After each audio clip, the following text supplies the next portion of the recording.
Hey all, welcome back to the Fire and Water Cooking Podcast. I'm Darren, I'm your host. Today we have a couple of great guests. We have Lloyd Cuppicia of the Kosher Dosher, and we have Kevin Liddell of Sous Vide Food and Fun. We're going to talk about some advanced sous vide concepts. All right, I'll be right back with Lloyd and Kevin. Smoking, grilling, getting hot and hotter, sous vide and chilling from fire and water.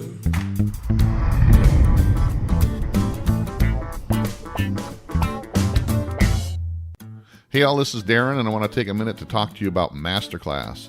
I just signed up for Masterclass, and I can tell you what, it's well worth it. Masterclass is where you can learn how to cook from Gordon Ramsay, you can learn how to sous vide from Thomas Keller, you can learn how to make Texas barbecue from Aaron Franklin himself. All these classes are available on Masterclass, plus many more.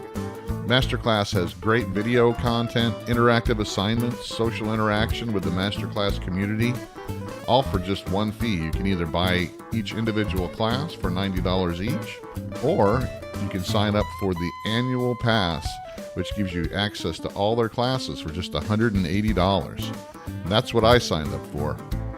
Check it out, guys. Masterclass has some of the best online training you can find. Check it out, guys, in the link below. Masterclass, amazing.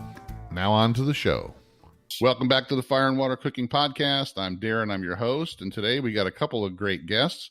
They've both been on the podcast before. They're both very, very knowledgeable in sous vide. One of them actually just came back from Kriya training. I think he just took two Kriya training courses, so he's got that all fresh in his mind.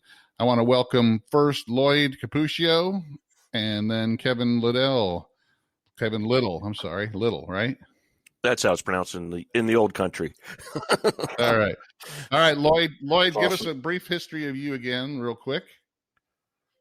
Okay, name's Lloyd Cuppicia. I'm from Seattle, Washington. I'm a retired air traffic controller, and I just love food. You love food. And Kevin? Yeah, I'm from Kevin Liddell. northern central Pennsylvania. And right now I'm actually looking to build a business to actually teach sous vide and that sort of thing. And like Lloyd says, I like food too. I love food. I love to cook and eat and everything. So, yeah, we all got that in common. And I think, one of the things that drives people like us is we take these things and we try to break them down and understand them more than just a normal person would. The normal person is good at just, throwing a hamburger on a grill and not caring how it gets cooked. We kind of like to break this stuff down. So, that's why this is going to be the advanced sous vide edition, because some of the stuff that you both have worked on is considered advanced practices and principles and concepts that the person who's just getting into it it would go over their head too much. And I did an episode last week that with Jason Logston, a basic sous vide episodes, kind of going over stuff that a novice would want to know going out, learning from the beginning. But we want to talk about some of this stuff that we talk about all the time on the Facebook group, and that kind of gets a little bit deeper into what sous vide can do. So I want to start out with some of that stuff. Some of the stuff we're going to talk about too can be the novice can understand and use as well. But when we start getting into some of the other stuff, we kind of explain why things are the way they are, or why they work or why they don't work. So the first thing I want to talk about is the best way to season and why. So let's start with Lloyd. What's the best way to season and why? Well, first I'll say it's a matter of preference, whether you season or not. If you like it, hey, it's okay with me, as long as you don't piss off your guests. Well, the advantage is, first, when I do season, it always contains salt. The other stuff is just mostly a surface treatment. I'm okay with that. I use it very, very often. The advantage of salt, it denatures the protein strands, increases moisture retention, and when you denature the protein strands, there's less squeezing occurs, so less moisture is lost. And when you season, right, it kind of brings out the amino acids to the surface, so it helps with the searing, the maillard. So I'm all for it. And I think that's one of the things that people, and they don't need to know this stuff, but some people like us, we want to know why. What does salt do that's different than any other, seasoning or spice that we use, and why? What does it do to the meat when it's used? It's not just that it makes it salty, it does do that, and that's important. But it also does some other things because it interacts with the proteins differently than the other spices do. But like you said, it changes the structure of it pretty much. So, all right, Kevin, what do you like, before or after sous vide? I mean, that's one of the things that comes up a lot in some of the groups is, do I season before I put it in the bag? Do I season it after before I sear it, after out of the bag? Why and why? Which one and why? Well, I tend to do both. I will season after, and sometimes I'll season before, and it depends on what the application is. If I'm doing something for a long time, and I want to have some more moisture retention than I would normally have, I'll do a dry brine. I'll measure out between 1% and 2% salt by weight for the meat, apply that to the meat, bag it, vacuum seal it, and let it sit for a day or two in the fridge before I cook it.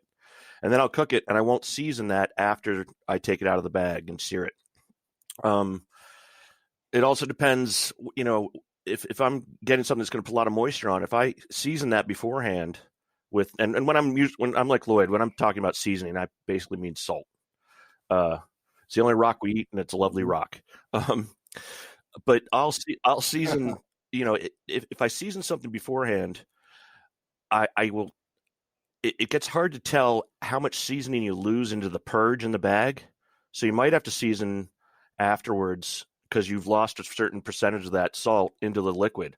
And so for stuff, if I'm doing a ribeye, I'll often with steaks not season beforehand because I'm not going to let it sit for a few days. I'm going to cook it and eat it, and I'll season it right before I sear it, and that's it. Yeah, and like Lloyd said too, it all's personal preference. I mean, I never get on anybody. They can do it however they want to, with whatever the best results that they find. Personally, I'll season a little bit before and a little bit after because I know I'm going to lose some in the purge, but I know that whatever I put on before the sous vide is going to season the purge, and it's also going to coat the meat and still have some on there. So, well, can I interject this for a moment? What I'll do with beef specifically is I'm really precise. I'm very precise. I kind of micromanage my proteins. If you have me, I'll use 0.60% salt, and I like fish salt 1%. So I never have to re-season with salt because it's perfect for what I like. You may like a higher percentage. I'll pepper, garlic, whatever else I want afterwards. But mostly it's just salt. But the salt percentage is so precise, I never have to re-season with salt. Now, perfect. Since you brought that up, how do you get the salt out of that fish? I mean, do they just squeeze the salt out of the fish? No, I'm kidding. Fish salt. Let's explain what fish salt is, because this came in from one of the other groups the other day, and I think they asked you what exactly is fish salt. You make fun, right? Yeah. You stop on the grapes, you stop on the anchovies. No. It's basically it's like how they make you take anchovies and they ferment them in a barrel with a lot of salt. It takes a couple. So I've read. Yeah, and it's pretty much the fish sauce that you can buy in the Asian markets. And go ahead, Kevin. Yeah, it's actually someone had asked that recently, and I thought it was actually fish salt added or fish sauce added to salt, but it's actually the salt left over in the casks after the fermentation. So once they drain all the liquid out of the barrels, they take all that salt and take that out, and that's what they sell as fish salt. And there's another process that goes in between that too. There is the types of barrels they use too. Yeah, red boat specifically. Yeah, that's very interesting stuff. And I tried the fish sauce not too long ago for the first time, and it does kind of stink, but it does. I did the fish sauce faux aging with it, and I actually followed one of your recipes, Lloyd, because your blog is amazing with that kind of stuff, and it really amazed me what it could do in such a short time. But it does stink when you first take it out of the bottle. It's disgusting. It's disgusting. I did contrast Red Boat is my favorite manufacturer of fish sauce, and I contrasted 5 of their brands from a $50 bottle down to a $25 bottle. And I actually have that on my blog, and I have a favorite. But fish salt is the easiest to apply. Yeah. So my favorites. Yeah, you don't have to get gloves and everything because you don't want to get that stuff on your hands, I found out, because it'll stay on your hands for a long time. All right, let's go down to the next question. And this one comes up a lot. And I know, Lloyd, you've done a lot of experiments and stuff, and a lot of research on this. Butter or oil in the sous vide bag when you're cooking your proteins? Why not? Kevin's the science guy. Let's talk to Kevin first about butter in the bag, and I'll give my 17 cents. Well, this is my opinion based upon science. I don't really have any. I don't have any studies that I can show you that prove what I'm about to say. But basically, what we can taste, what we consider flavors, are soluble in 3 things: alcohol, water, and fat. A lot of people do the butter in a bag, try it without it, and the majority of the people, the vast majority, prefer a steak that doesn't have any fat added in the bag. And the only thing I can think of, so if you're adding butter, you're adding 2 out of the 3 things that are flavor compounds are soluble in. You're adding water and you're adding fat, lipids. People say when they have a lot of butter or a lot of oil in a bag and they cook a steak, it comes out and the steak just doesn't have any flavor anymore compared to when they did, if they did one next to it as a comparison or did one the other day. And I'm almost positive the reason is the fats are absorbing some of the flavor molecules, some of the flavor compounds that are coming and draining them out of the meat. So now you have, butter that tastes like meat, but meat that doesn't taste as much as meat than it used to, or than it would. Yes. Now that's for beef, veal, chicken, stuff like that. But what about fish and seafood? Those are shorter cooking times, and so there isn't as much time to have the flavor compounds get drawn out by the butter. And plus, we're usually using that butter with the fish as well. A lot of people will pour it on a steak, stuff after steak. Fish, I rarely cook fish over 45 minutes. It's usually half an hour or so. Yeah, that's the kind of thing. That's the kind of thing I want people to understand, is because they'll say, well, if you cook a steak in a pan and you put butter on it while you're searing it, isn't that the same thing? And it's not, because you're not, in a sous vide, you're cooking it in a bag for a longer period of time, and that's where the difference is. It's not just a quick sear where you're just coating the surface of the meat. You're actually putting it in there, and that the time gives the fat that you put in there time to pull the flavor lipids out, like you said. So, and the comparison I've used with Lloyd is, think about, and it's a really good comparison because almost everyone's done it. Think about taking chicken stock. So I buy chicken leg quarters because they're cheap, and I'll buy them, 15 pounds at a time and put them in the pressure cooker and make chicken stock, and then I have chicken stock for 5 months. But if you do that, now the water tastes really good. So you put chicken in and water. The water tastes like nothing. The chicken tastes like chicken, but it's not cooked, so you're not going to try it. But after you're done cooking it, now the water tastes like chicken. The chicken doesn't taste like anything. So all the flavor's gone out of that chicken into the water. So the same thing's happening with the steak. And I'll add on to what Kevin was saying. I actually broke down what's butter comprised of, and I looked it up. It's triglycerized triester, which is glycerol, which is alcohol. What does alcohol do to food? What does water and alcohol do to food? It kind of dehydrates it, extracts all the flavor. So based on science, the alcohol and the water basically take all the flavor out of the protein. You're left with nothing. Now, let me give you this one caveat. If you like it, keep doing it. I won't judge you for it, but I probably won't eat your steak. Right. Yeah. And anything we say on here, and that's, I even on the group, I tell people, you can cook any way you want to. I'm going to tell you, just like Kevin said, I'm going to use science where I get my opinions from. And personally, when I cook stuff, I'll look at it and go, does this taste better? And then I'll also put principles behind it. And, it's like people today, somebody's like, asking, should I smoke before I put it in the sous vide or smoke after the sous vide? And that's a big one too. People are, I got to smoke it before because the smoke penetrates deep. And it's like, okay, I can, not going to argue with you about something like that, but here's why, It's also important, I think, to have kind of a blind taste. So when I have guests over, my wife or my kids, they don't know my cooking techniques or my methods. They just know, does it taste good or does it taste bad? So they don't know if I put butter in the bag or not. I said, how does this taste? I like it. I don't like it. And why don't you like it? Most guests, aren't going to be rude, and they're going to say, I love it. It's the best barbecue I ever had. They're going to taste like a shoe. My friends, but they know why I'm asking the question.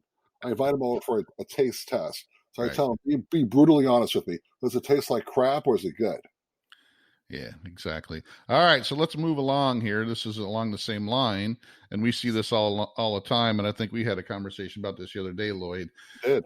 Fresh herbs in the bag. Should I use fresh herbs in the bag? My opinion, it's what you want to do, but overall I would say no. Placing herbs directly on the protein is not the best method to infuse protein with extra flavor. When you take herbs and you press them up against the protein, most likely you'll have an undesirable, robust, intense flavor that is isolated right to the spot where you place the herb on.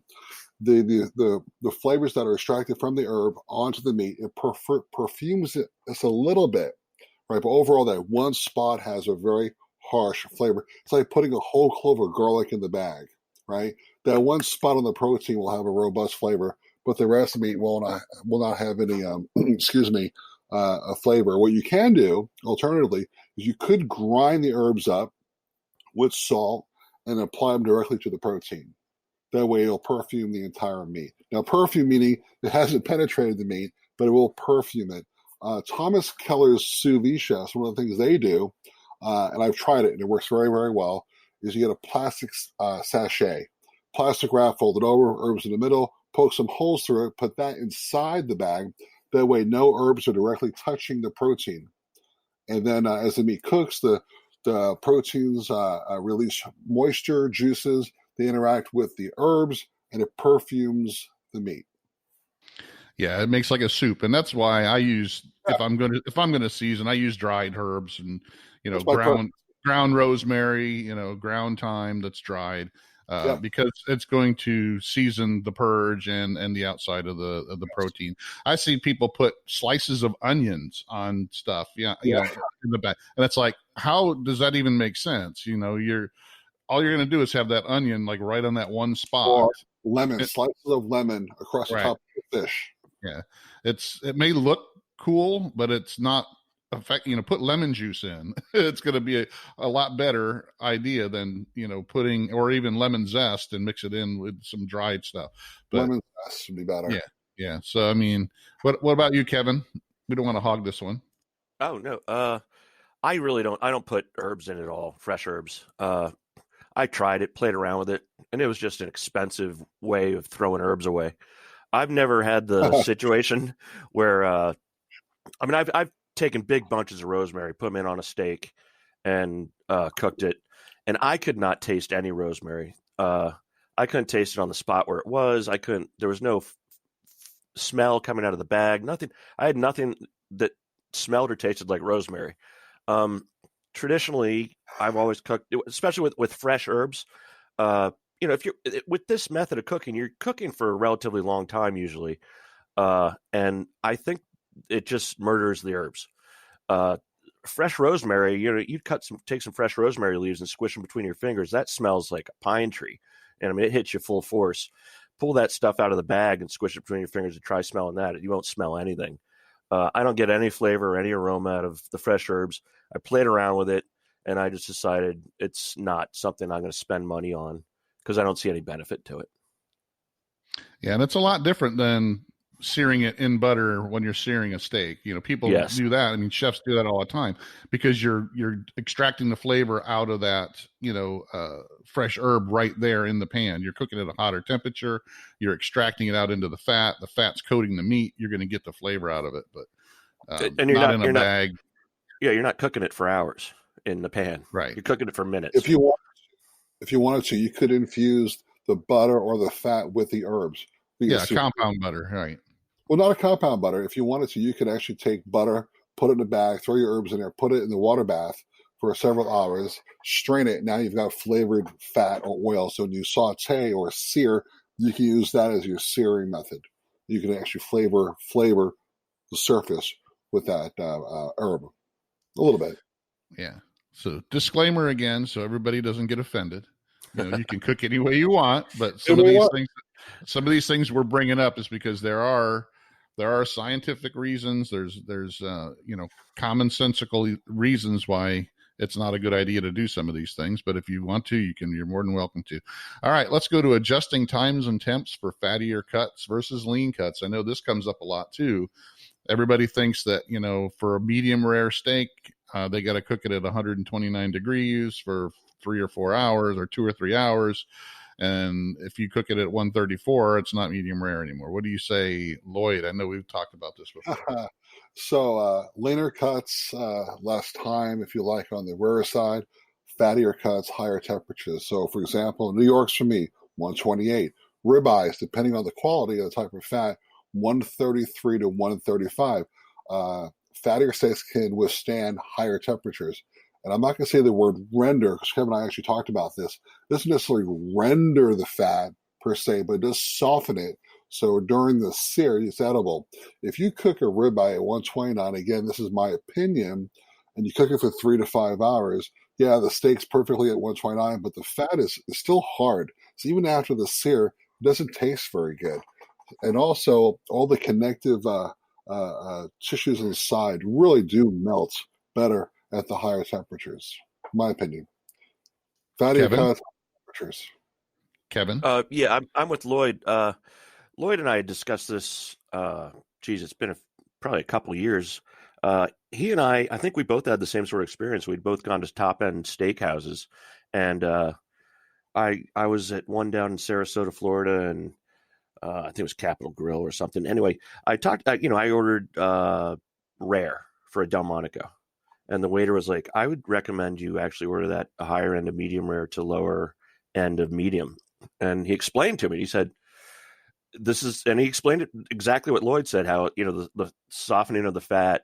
And I said, okay, sounds good to me. And he was absolutely right. And I haven't cooked ribeye below 134 since then.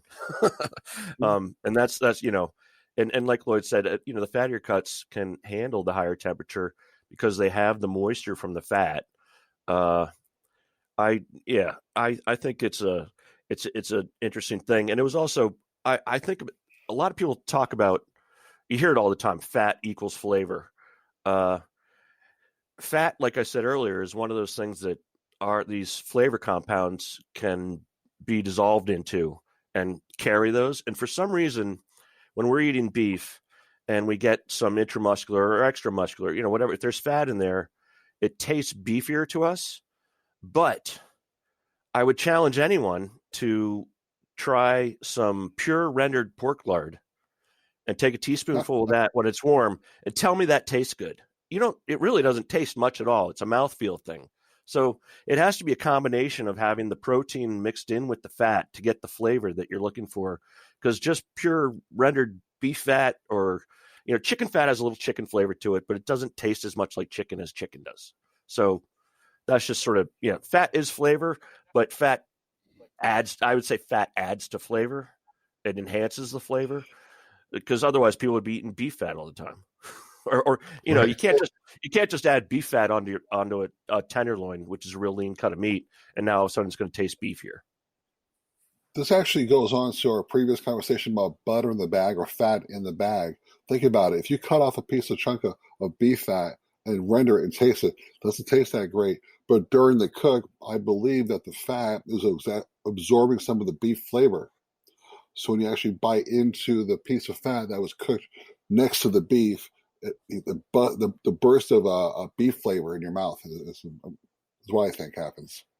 Yeah, well, I agree. And I can relate this back to, barbecue too, the low and slow smoked briskets and stuff. Is a lot of the juiciness that comes from that, cooking it all the way up to 200 degrees, for 12 hours or, till it starts to render that collagen and connective tissue, like Lloyd was talking about earlier, that's where a lot of that juiciness comes from. Because I've seen people cook a brisket and they don't quite get it up to the 200 degrees or whatever, and it's tough and it's dry, but you crank it up to that just over the 200 degrees where all that collagen and connective tissue breaks down, it's juicy again. Now, moisture didn't get automatically squeezed back into the meat because it's always pushing the meat out when it's contracting from the heat. But when that, connective tissue and collagen breaks down, all of a sudden that's like gelatin. It's like, it just makes it a lot more juicy. So people go, I overcooked my brisket point or my brisket flat, so it's so dry. Well, you didn't cook it long enough. So, well, the collagen is suspended within the meat fibers. Yeah. So that's what happens as it is squeezing, like you said, and it starts to break down. As the fat starts to melt, it gets suspended within the fibers. So when you're eating that piece of brisket, it appears more moist because the fat rendered inside to the meat. Exactly. Go ahead, Kevin. You had your when you're cooking a brisket up to those high temperatures, you've by far exceeded the water holding capacity of the protein. So moisture loss, whatever water microbiome, that stuff's pretty much gone. So now all you have to rely on is gelatin and fat. So the connective tissue gets converted to the collagen gets converted to gelatin. That lubricates the, like in brisket, it's very, there's a lot of fibers, lubricates that, and the fat are the only thing that really keep and save it. I've done a brisket at 132 degrees for 72 hours, and through an enzymatic conversion of collagen to gelatin, I can achieve the same result that someone does at an internal temperature of 205 degrees on their brisket. So it depends how you get there, but there are different ways to get there. But when I do the brisket at 132 degrees, I still retain the moisture holding capacity in the meat. So I have that bonus on top of, instead of losing that at 205. Makes sense. I like the word you use, lubricates. That's very true. The fibers of the protein strands are coated with the connective tissue, the melted connective tissues, the gelatin. Right. All right. So let's go to the next topic, which is the importance of thickness versus the weight of something. All the time you get somebody come on you can tell they're a novice right away when they go, I've got a 4-pound this, how long do I cook it? So what's the importance of thickness versus the weight? Basically, the thicker the protein, the longer you have to cook it. It's just thermal mass. A lot of times what I've seen, people get set on these times. I cook a ribeye or a New York at 3 hours, and they don't take into consideration the thickness. A 25 millimeter, or rather a 1-inch steak, will take much less time to reach a core temperature of 128 versus a 2-inch steak, which sometimes is 4 times as long. I got into an argument the other day with a person because I cooked my ribeye at 6.5 hours. So only needs 4 hours. I said it was 2.5 inches thick. It never reached an internal temperature of 134 until 4 hours and 20 minutes. So oftentimes people are undercooking their meats. So thickness is essential to determine time in the water bath. Yeah, and you really can't tell unless you got that probe that you've been doing a lot of experiments with. And I know even Crea has been doing a lot more studying with that, and Kevin can probably tell me more about that because he's taken some classes there. And I know that they've been using a probe in a lot of their stuff, going back and looking at some of the times and temps, right, Kevin? Yeah, we use probes and everything. Yeah, so it's and it's basic food, cooking methodologies. Knowing that is whether you're cooking it on a grill and a smoker, it takes longer for a thicker piece of meat to cook all the way. So it's not something that's unique to sous vide cooking. It's just a basic, principle of cooking any type of method. Go ahead, Kevin. When people bring this up, I often try to use an example because they'll often say weight, and I'll say, okay, if you take a 5-pound pork butt and you have this big oblate spheroid is basically what it almost is, but a pork butt can be 8 inches thick, 9-10 inches thick. But I tell them, what if you put that through a roller and take it down to 1 centimeter, and it may be 9 feet long by 2 feet wide. But if you throw that in the water, you can cook that in a matter of minutes. But that big thick pork butt's going to take you 20 hours to get proper, to get the internal temperature to be the equivalent of the water temperature is going to take a long time, depending on the temperature, obviously. But people often, when I use that sort of example, people go, "Oh yeah, that makes sense." It's like pounding a veal cutlet. A big Right. veal steak's obviously going to cook. A veal cutlet's obviously going to cook a lot quicker than a veal steak, veal chop. So it's just, or even a spatchcock chicken, chicken versus a whole chicken. It's the thermodynamics transfer through all cooking methods. Go ahead, Lloyd. You're raising your hand. One last thing, when I'm in doubt, I'll consult Baldwin's tables. I'm not talking about his pasteurization tables. I'm talking about his time to temperature, because they're within 20-25% accurate to what I've been doing with the probes. So if someone says to me, and I don't have it in front of me, or I don't have the data to support my claim, I say go to Baldwin's tables. A 70 millimeter steak, how long it's going to take to get to temperature. He's got the times right there, and they're fairly accurate. So my go-to when I don't know, using my data, is to go to Baldwin's tables, not the pasteurization tables, but time to temperature tables. Right. Yeah, and that's one of the things that, especially when new people come in, and I get this a lot in the barbecue groups when I try to talk about sous vide, they think somebody like came up with sous vide in their basement or something, or in their bathtub. It's the people that put this together are actual food scientists. Dr. Bernard, is a food scientist. That's where he started from. He's not going to do something that's just making stuff up on the fly. I mean, there's a lot of science that goes into a lot of this stuff. So let's walk into ice bathing or chilling, because this is a big thing that gets confused. And I talked to you a little bit earlier about this before. There's reasons to ice bath for many different reasons, not just one. So I've had people ask us all the time, when should I ice bath? Go ahead, Lloyd. Well, long-term storage. If you're going to put the food in the refrigerator to be served at a later time, you have to ice bath. And what I'm finding with relatives I've talked to, people I've discussed online, they're not using enough ice for the amount of protein. In fact, I'll go back to Baldwin. If you look at Baldwin's numbers, it takes hours to bring your food temperature below 70 degrees. And I'm finding that people are not using enough ice. And you've seen my ice buckets, right? And I always have 60 to 70 pounds of ice on hand at any given time. And I learned pretty fast that you almost need, at a minimum, a 5-to-1 ratio. So if you got a pound of meat, you need 5 pounds of ice. I know it sounds excessive, but if your goal is to drop the temperature down rapidly, you need a lot of ice. And the thicker it is, of course, it's going to take longer. And Kevin and I discussed this the other day. So you don't know unless you got probes, of course, but if you sous vide at 133, it may take an hour to go from 132 to 133 to reach equilibrium. The same thing works in reverse with ice. So your ice bath is 32 degrees, right? Well, your proteins, they want to get down to 32 degrees. As it gets down below 47 degrees, it slows down rapidly. So ice bath, very important, lots and lots of ice. So, Kevin.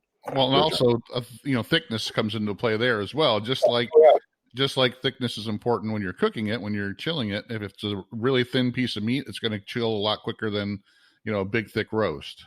So go ahead, Kevin. Yeah, the like Lloyd said, the ice thing is the same as the heating. It's just it takes forever. And most people don't realize. I think a lot of people, since they're not using, like Lloyd's using a probe and a graphing thermometer, and you can watch all this stuff. Most people are guessing because it's in the bag, and they don't want to puncture that bag. So they're throwing in ice water and maybe doing it for 20 minutes, and they don't realize that, if they cooked it at 135 degrees, now it might be at 80 degrees, and they throw it into the refrigerator, and now it takes 4 hours to get down to 40 degrees, if not longer. So you definitely need a lot of ice. Having a probe helps. to check it, but it definitely takes a lot longer than most people think. Well, I use this example too because you can use it. People that are used to doing barbecue, they'll cook a brisket up to its 195 to 200 degrees Fahrenheit, take it off the smoker, and then wrap it in towels and put it in a cooler and let it sit there for 2 or 3 hours. It'll continue to cook, and they take it out, and it's still 200 degrees or 140, 150 degrees, and they eat it. So I mean, it's sitting in a cooler for hours on end. They take it out, and it's still at the temperature they can eat it at, and it's continued to cook while it sat in there. So go ahead, Kevin. Yeah, that's true. Also, the step down cooling method is actually a more effective method, and it actually improves the quality of the product if you're going to store it. If you're going to eat it right away, obviously you're not going to do the cooling method, but you actually. So if you take whatever you're cooking out of your water bath and let it sit at room temperature for let's say half an hour is generally a good time, good amount of time, no matter what you're doing. Obviously, if it's a bigger piece, you might use a little more time. Anyway, after that, then you put it into tap water, the water temperature that comes out of your tap. I fill a sink up, fill it up with tap water, and then I put the protein in after that, after it's sat out at room temperature. Then you let that sit in the tap water for about half an hour. Then you transfer it to the ice bath. And by doing that, and I don't know the science behind it. I should have researched it, and I will look for it in the future. And I probably looked it up, but haven't been able to find anything yet because there's some things out there that are tricky. Anyway, what I am told by the inventor of this process is that you get a 5% increase in yield. So the meat is actually reabsorbing some of the liquid, what we call purge, that's in the bag. It's actually reabsorbing some of it. So you actually get a higher yield, and therefore you also get a juicier product. That's very interesting. I have to look at that. Darren, I've done it before with ribeyes, and yes, it works. What I like to do is take Kevin's technique or Kriya's technique and compare it with 2 identical steaks, and have my guests taste them and say which one they prefer. Maybe weigh them, before and afterwards, and see if there's a 5% yield capacity. So be fun. Another test. I love these tests. Well, let's take a quick break here so we can talk about Inkbird, and when we come back, we'll talk about another reason why we should ice bath. We'll be right back. Hey, all, I want to welcome again Inkbird as our sponsor for the Fire and Water Cooking Podcast. Inkbird has more than just barbecue thermometers and instant read thermometers that I've talked about before. Inkbird just came out with a Wi-Fi sous vide circulator that I've been using for a few weeks now that works pretty good. It has over 1,000 watts of power. Has an app that has many times and temps for meats and vegetables. Also has onboard times and temps for meats and vegetables. Runs really quiet. Fits most regular sous vide containers that are the size of the Innovas. So check it out.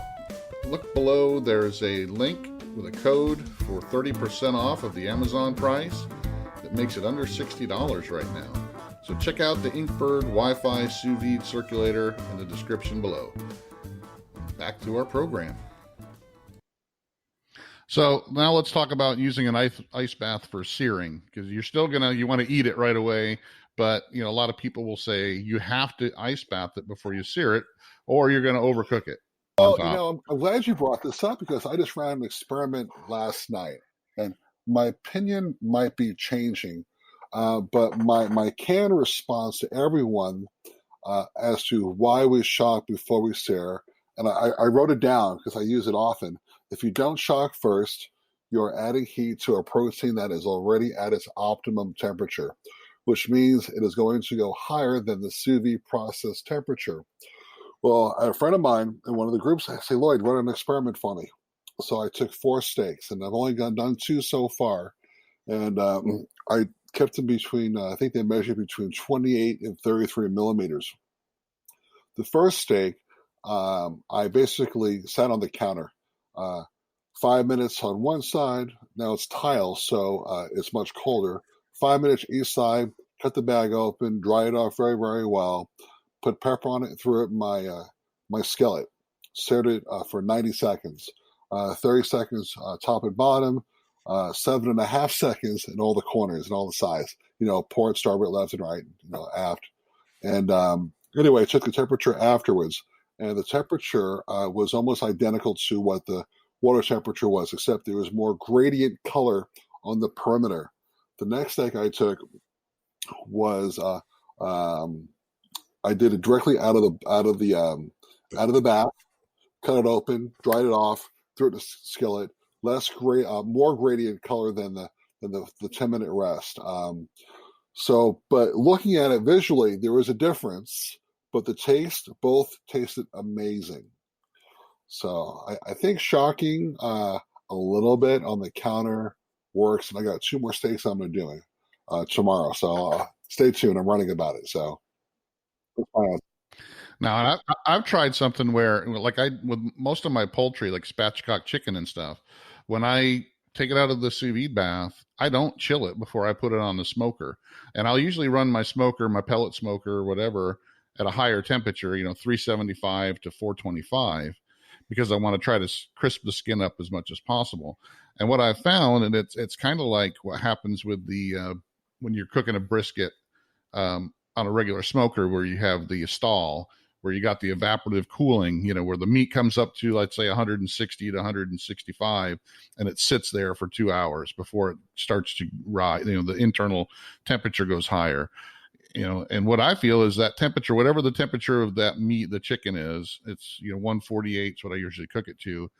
It doesn't have enough time, even if I cook it for 45 minutes to almost an hour in that hotter smoker, the temperature of the meat doesn't rise right away. It actually sits there, just like if it was a stall on a pork butt or a brisket, for a good 30 to 40 minutes before the internal temperature starts to rise. Well, you're just trying to crisp your chicken skin, correct? So the cook time is short. Right. Exactly. You're trying to get a little bit of smoke and just crisp the skin. But, but people always would tell me, well, all of a sudden your chicken's going to be at, 200 degrees, like within 10 minutes, because it's going to continue to rise like right away. But it takes a while, just like it takes a while for it to cool down. It takes a while for it to rise, from that 140, because it's been sitting at that 148 or whatever for so long, to get it to jumpstart to go faster. It doesn't go right away. And that's what people don't understand. They think it's going to, as soon as I put it in the smoker at, 400 degrees, in 10 minutes, that chicken's going to be overcooked at, 220 degrees or what have you. So it's very interesting to me, but I hardly ever sear ice bath stuff that I'm going to sear right away, unless it's like really thin and I want to keep it at a medium rare, like a thin steak or something. I'll ice bath it, or at least cool it down some in a lukewarm, just tap water or something, just to lower that temperature down just enough to where it's not going to affect it when I sear it quick. So yeah, I generally don't ice bath before searing, unless I'm trying to really impress someone with this technique. Because if there's a little bit of a gray ring around the steak, I'm okay with that, because I know what I did. I know I could have done better, but I want to eat. But right. Here's how I look at it. If you're using an ice bath before you're going to sear, what you're doing is like I said, it's pretty much the reverse of heat. It's adding heat works the same as adding cold. It kind of, the thickness and everything works the same way. When you're going to ice bath something, what you're going to do is cool down the outside of the steak or the protein, whatever you're doing, a lot faster than if you, say, let it sit on a counter. It's going to be coming more to equal. So like when you sear a steak, you get that gray, when you're cooking traditionally in a pan, and you're looking for a medium rare steak and you sear it in a hot pan, you're going to have that big gray ring where it got really hot. And then you're going to have like medium rare and then probably rare right in the middle. Same thing happens when you put it in an ice bath. You're going to chill that outside a hell of a lot faster than the inside's going to chill. So you can still have, if you pulled that steak at 135 degrees, you could have the outside of that steak down pretty low, and the inside of that steak's probably still around 132. So then you sear it, and you're going to do less damage. You're going to get less of the grain, less of the actual degradation of the myoglobin. Mm-hmm. Agreed. Now back to what you're saying though about Darren about your chicken. So on short cooks, that works very, very well. But if you're going to do a brisket, for example, right? I'll still be a brisket. Making, let's say, pastrami or corned beef or something like. What I'm going to do, a regular traditional smoked brisket, and I'll refrigerate it overnight. That way, I can put it on my smoker for 3 or 4 hours, and it won't overcook. But I would never take, let's say, a hot brisket and put it inside my smoker for like 4 or 5 hours because it would raise the internal temperature. Exactly. Yeah. I do it with poultry because I'm not trying to build a bark or get a lot of smoke to it. Chicken, poultry takes smoke really easy, so you don't need a whole lot of time on a smoker to get smoke on it. Go ahead, Kevin. Also, like to hop on what Lloyd said, when you cool, so when I do a brisket sous vide and then I'm going to add smoke afterwards, which is how I usually do it. I don't smoke beforehand. I get mine as cold as possible. Sometimes I'll put it in the freezer. Smoke is attracted to cold surfaces. So Cold and wet. if I've cooked cold or wet, cold and wet is the best.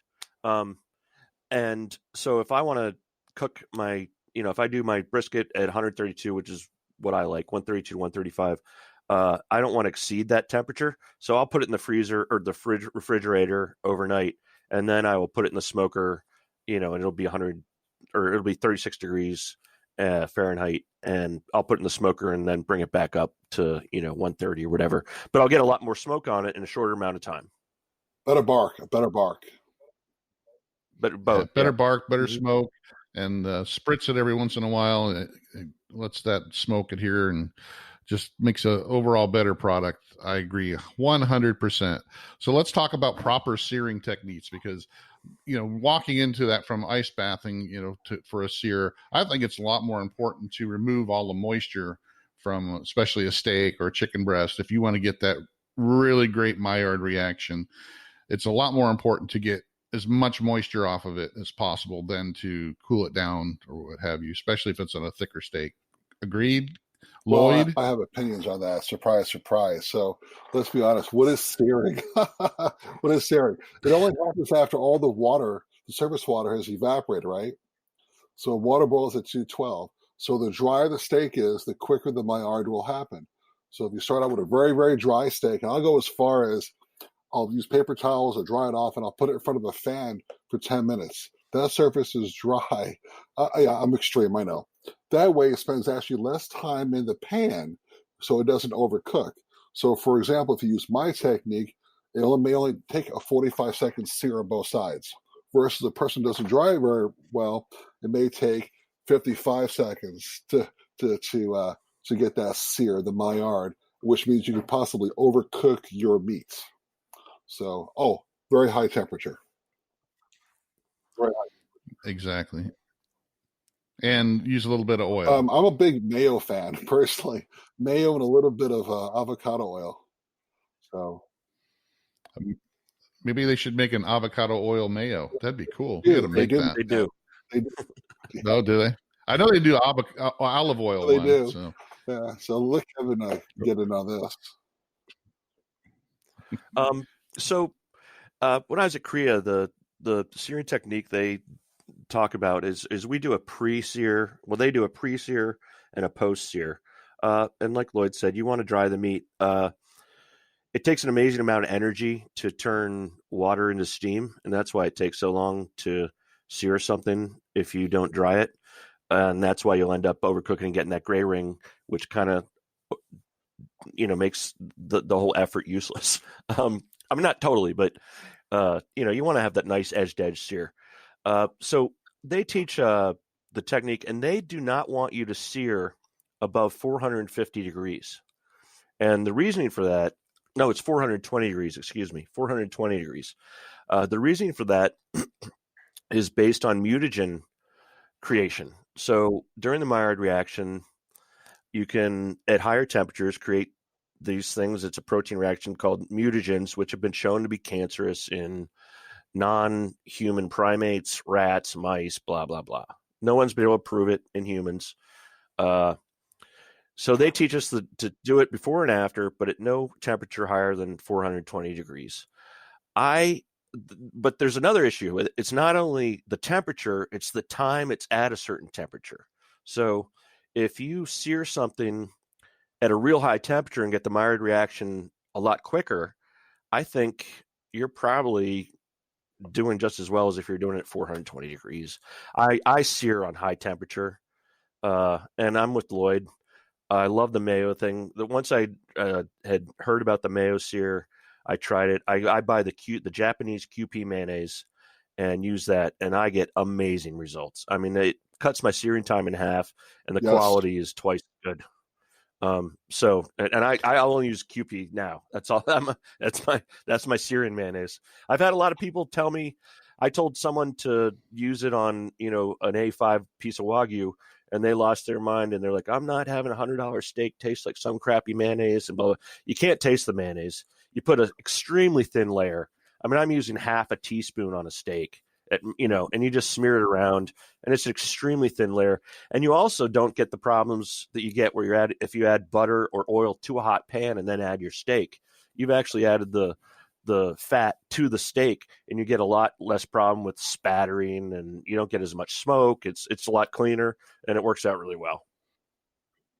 Yeah, I think that's the big secret to that. And I've seen people come in and go, "Oh, mayo sear," and then they just got globs and glops of it on there, and then they sear it, and it's just got these big chunks like they made a chicken fried steak or something, because they use so much. And I've tried it a couple times, and that's one of the things I know is I take a basting brush and I just put a really thin layer on, and that's what you're really looking for. You're not looking to make a chicken fried steak, so. No, you can't talk. So you kind of touched on a point, but we'll get back to it, Lloyd. You touched on a point that I had, further down. We were going to talk about the 2-stage searing. So that's kind of what you were talking about there, which you learned at Korea was they do a post and a pre-sear on the same piece of meat. So I jumped the gun. Sorry. That's okay. I mean, it came out. I just want people to understand that that's what that's called. It's called 2-stage searing, and that's some of the things that you can get into. Another thing, it's personal preference, but Korea kind of puts some science behind it to why it is what it is. That doesn't mean it's going to produce a better product. It's going to, for what they're trying to do, it may be a better product. So go ahead, Lloyd. I'll let you talk. Mayo thing, like Kevin was saying, the herbs and spices stick to it also. So you can put a lot of pepper on your steak, and nothing falls off because of the mayo. It's great. So I love the mayo. But that's a good point that Kevin brought up too, though, is that you're applying the oil, and I usually do that anyway. If I'm applying oil to a steak, I put it on the steak. I don't put it on in the pan, and worry about the pan, like you said, the smoke, setting off the fire alarm or what have you. So it's always better to put it right on the steak, because it's going to heat up just the same time as the steak is. You don't have to worry about heating the oil up in the pan first. All right, so now let's get into a really deep, dark topic that I know Lloyd's going to really love, and he's done a lot of stuff on this. Let's talk about warm aging. Warm aging steaks. What is it? How is it? What does it do? And go ahead, Lloyd, because you've done a lot of work. I've been doing it for several years now, probably four years now, and I've been really looking into it. And it dates back over 20 years ago. There's a lot of science behind it. Modern Cuisine, written by Nathan Lloyd, a guy named Lloyd back in the 1970s done it. Harold McGee talked about it with just roasting large meats in his oven. So basically, is what's happening. You're roasting or sous vide your meats at low temperatures, normally 103 to 120, and different enzymes are produced at those two different temperatures. And these are the same enzymes that are present during traditional dry aging that is done in refrigerators at low temps. The warm aging process hastens the dry aging process, basically. The tender meat is the byproduct of the enzymatic process. It does not replace traditional dry aging, but makes the steak or protein much more tender. Traditionally, it's done at two temperatures, 103 and 120. But after testing, they found that temperature at 120 actually produces some off flavors, not great. And I've done it both ways, and you can detect flavors at 120. Would you like me to go into the times and why I only use one temperature now, 113? Yeah, go ahead. Well, first I want to kind of talk about warm aging. Like you said, it doesn't replace dry aging, but it's more similar to wet aging. So what wet aging is when, you know, the steer is butchered, and there's a certain time where there's, you know, you're trying to get rid of the rigor mortis, you know, that's, you know, comes when something dies, you know, everything tenses up and it's tough. So the natural enzymes, you know, when you wet age something, you're letting the enzymes in the meat, you know, break it down. And so what warm aging does, it kind of speeds up the wet aging process, not the dry aging. There's no flavor enhancement at all. None. No, right. Because what dry aging does is actually you're losing moisture. It's concentrating a lot of the flavors into the meat, and it's changing it and fermenting more funk. Basically. Yeah, it's and you're for fermenting and everything else. You're doing a lot more than wet aging or warm aging. You're actually got, you know, air involved. You got, you know, bacteria involved and all that kind of stuff. So go ahead with so what's your favorite times and temps? It's not my temp. It's Nathan Lloyd. He wrote this back, I think, in 2004, maybe. 113 degrees. The best of both worlds.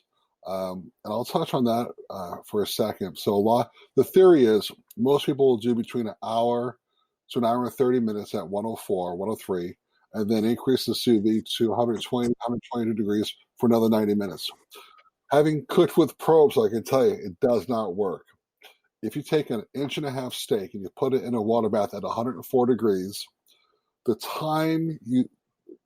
when it's time to increase the sous vide temperature to 120, your steak is spent no time at 104 degrees. It's barely out of the high 90s. Okay, same thing goes for 120. I'm talking like 90 minutes now, not even 1 hour. So you go from 104 to 120, you increase your sous vide, it climbs from the high 90s to 120. The time it hits 120, it probably spends maybe 20 minutes, 15 minutes at 120. If you set your sous vide at 113, okay, and you cook it for, let's say, 2 to 3 hours, a great portion of the time is spent at 104, and it'll hover around between a 111 and 113 towards the upper end, and you produce a better product. And I've done several cuts of meat back and forth, and where I've used 2 stages versus 3 stages, and the 2 stages are way better in flavor, and it tenderizes the meat just as well. Better flavor, better taste, and no off taste that you get at 120. So I'm a big fan. Yeah, I did one the other day. First time I ever did it, I said, you know, I've never done this. I've seen it talked about. I'm going to go ahead and try it. And I did one regular 135 for 2.5 hours like I normally would. And I did one where I warm aged it first at 113 for 3 hours, and then cooked it for the same amount of time at the 135. And I could tell a big difference, especially in the tenderness. I had my son, he didn't even know what I did. And I said, which one, taste this one, taste that one. He said, well, this one's a lot more tender. And it was the one I had warm aged. So I know it works just from that. Go ahead, Kevin. Yeah, the 2 proteins that are involved in this are, I was looking at cathepsin and calpains. Cathepsin, I think, plays a bigger role. And the temperatures that Lloyd's suggesting are the ones that I use. So I don't remember, I might have learned everything about this from Lloyd. But I was doing the 103 and the 113 or the 103 and the 120. I did that for a while, and I think I did learn that from Lloyd. And then he did more research. So now I'm at 113 all the time. Now, the reason we use that is that's where the enzymes, those particular enzymes, or that particular enzyme is in high gear. It doesn't mean they're not working between 103 and 113. It's just 113's prime for that. So that's when you're going to get the best effect in the least amount of time. And it works really well. And I've done it quite a bit, and I can tell a difference. I'm a total believer in dry aging. Or the faux aging. If I have the time, I'll do it. Basically, I think the major difference between the faux aging and the dry aging is dry aging, and obviously it's longer, but you've slowed those enzymes down considerably when you're below 40 degrees. The advantage dry aging has is you're reducing the moisture. So you're basically concentrating the beef flavor. There's less water. So I think the faux aging is a great thing to do. It's a cheap, virtually free way to really improve the quality of your steak. Sorry. Yeah, and especially if you purchase your meat at Costco, where they do very little wet aging. I mean, they pretty much take their stuff from the packing plant and throw it out on the shelves. And if you look at the next time you buy any beef at Costco, that the date that it came in, from the packing plant and what their sell by date is, it's like within a week. I mean, and that's why they do the blade tenderizing of their cut steaks, is because they don't wet age it. And it's usually a lot tougher because they don't wet age. I'll wet age Costco's meat. Yeah, I actually had my wife buy a prime sirloin, whole sirloin today, and actually put it in the refrigerator, and I'll leave it in there for a week, week or two before I even cut it up. Sorry, I think. Go ahead, Kevin. The two enzymes I was talking about, calpains and cathepsin. I think those are the ones. They are. Just want to make sure I was clear on that. If your viewers Lloyd are knows interested, I have a huge write-up with footnotes and a bibliography on my blog that discusses this in detail. In fact, I'm going as far as running another experiment where I'm going to take hopefully a 2.5 inch ribeye.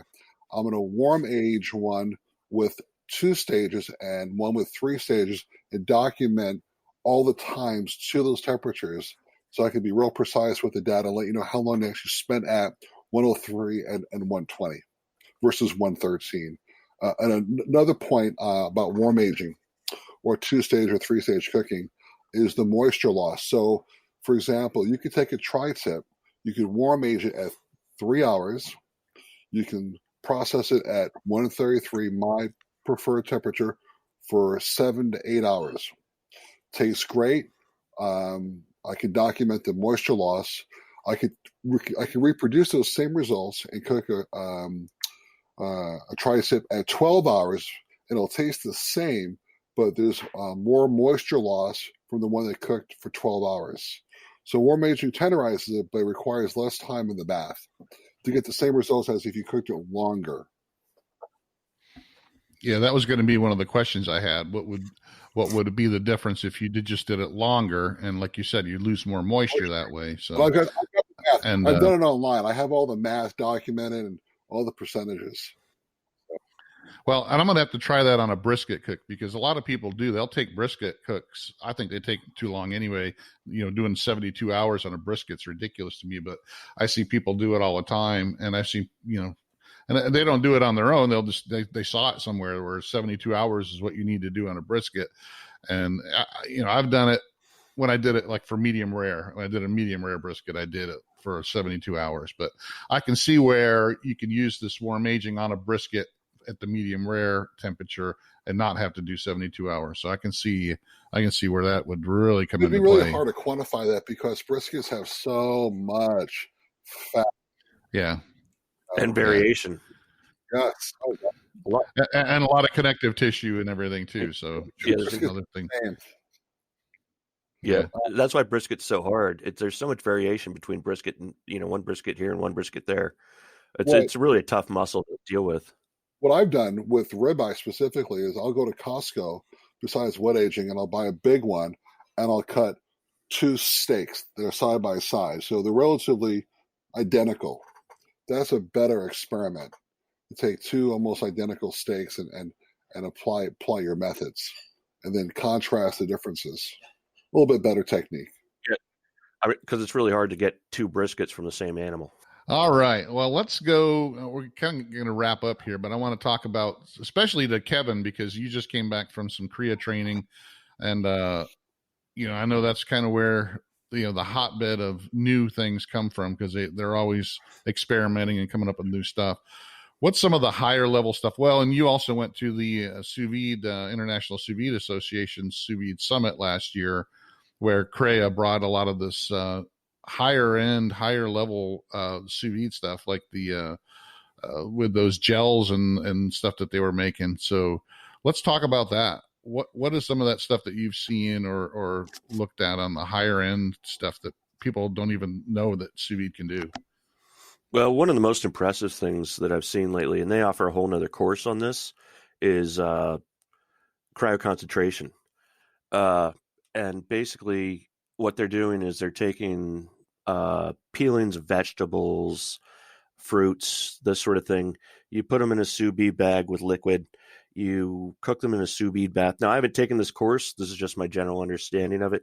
I've played around with it a little bit on my own, but I'm definitely not an expert. I'm trying to find an excuse to pay for the course, but I haven't found it yet.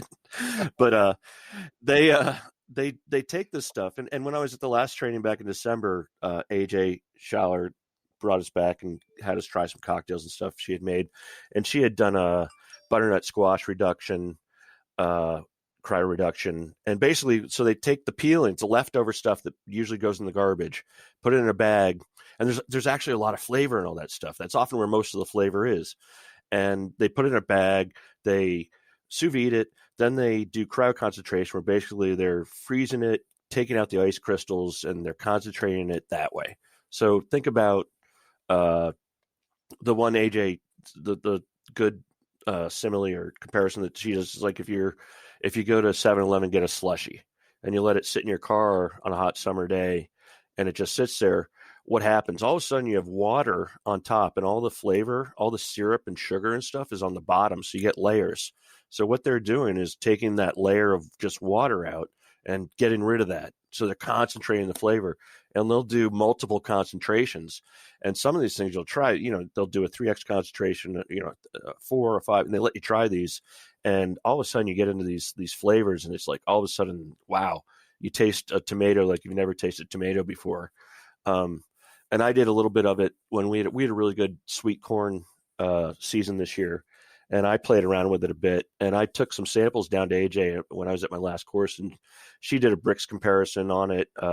Checked the bricks level on it, tasted them, and I had a corn reduction that was like at 16 bricks or something. I mean, it was pretty high in sugar, and I ended up making a sorbet straight out of that liquid. Another thing we did when I was at the sous vide course at Crea was we played around with foie gras and did foie gras roulades. It just works brilliantly, and you get basically 100% yield out of your foie gras, as opposed to a lot of other methods where you don't. So those are the high end stuff. We process shellfish. A lot of people don't do much shellfish. We did oysters and mussels, and those came out spectacular, especially the mussels. They were just sublime. That's, other than that, we use high quality meats and that sort of thing, but obviously there are some limitations to this cooking technique, but they're not too many that I can think of. Well, and some of the things that, not really high level, but are just different that people don't think of normally that sous vide can do, like the alcohol infusions. You can do an alcohol infusion without sous vide. It just takes a lot longer. Pickling, I made pickled red onions. Yeah, you can do that in your refrigerator. It'll just take you a lot longer to get the same result than if you use sous vide, because you are using that low temperature and you're speeding up the process, and you're not boiling them, and you're not, using an abusive temperature that's going to break down the cell structure. So, Lloyd, you have something. A few things: the alcohol infusion, pickling, which is awesome. I've made cheese using sous vide. Be able to control the temperature. You can make cheese. Proofing bread. I mean, you can just set up a contraption. Pasteurizing ground meat for burgers, custards. We've already discussed warm aging, of course, but cheese making is amazing. Cheese making, proofing bread is great. I'm done. Yeah, I've done the bread proofing. I've made kefir. Which I basically just take. It's basically a yogurt that just has yogurt drink, 20 probiotics instead of 3. And what I do is I just buy a nice product at my local Wegmans, my grocery store, and I just pour a little bit of that into some milk and throw it into the bath at 110 degrees. And 12 to 18 hours later, I have homemade kefir that cost me $2, $3 a gallon instead of $40 a gallon. And then I can hold on to that store-bought kefir for a long time. It lasts forever. I make kefir creme fraiche. Just buy heavy cream, pour some of that kefir in, shake it up, put it in the bath. 18 hours later, I have a thick creme fraiche it's thicker than sour cream. It's almost like cream cheese if you go 18 hours at 110. There are all sorts of great things you can do. A lot of you can do black garlic in it. Black garlic's damn expensive. You can make black garlic for pennies on the dollar using sous vide. I don't think it's the best method for making black garlic, but I've done it. I've done it the regular method. I've done it sous vide just to see if I could do it. Yeah, there's a lot of fun, different things that once people start playing around with it and open up their minds, and that's one of the things I love about it is, and it takes me off when people come in and go, sous vide makes a great steak, and that's it. And it's like, and I have this in my Facebook group all the time. Get some of the barbecue guys go, yeah, don't use sous vide to do, pork butter. Don't use sous vide to do this or that. It's better just to do it the other way. And it's like, well, maybe you haven't done it the right way, because there's so many variables with sous vide. There's a lot more variables in sous vide that with times and temps, and because it's a precision cooking method that you can play around with to dial it down to your personal taste. There's a lot more than any other cooking method that I can see. So you guys agree with that? Oh, yeah. All right, guys. Well, this has been a really good talk. I'm sure we could talk it for hours on this stuff. Two things real quick. Real quick, this would digress a moment. Pre-searing. It could increase the depth of flavor to your protein. Number two, it kills all surface pathogens, which could be important if you are mechanically tenderizing your meat. Just my 15 cents there. So, well, and I can see pre-searing on like a big roast or something like that, where especially if you're going to cook it for a longer time, so you get rid of that. What's the name of that? There you go. Bacteria. This has been a debate between Lloyd and me. Lactobacillus. Lactobacillus. By the way, that's not been confirmed, by the way, Darren. That's an assumption that it's lactobacillus. Oh, yeah. It's an assumption. This is one of the few things in sous vide that's just driving me nuts, because I cannot find anything to back me up on when I say I have a lactobacillus bloom. But yeah, I've never had it happen to anything I've cooked. So, but I've had people say it, and I've had people in my group go, yeah, I mean, it's usually when they cook in under 130 degrees. So, Lloyd and I have a group. Well, actually, lactobacillus can live up to 138 degrees Fahrenheit.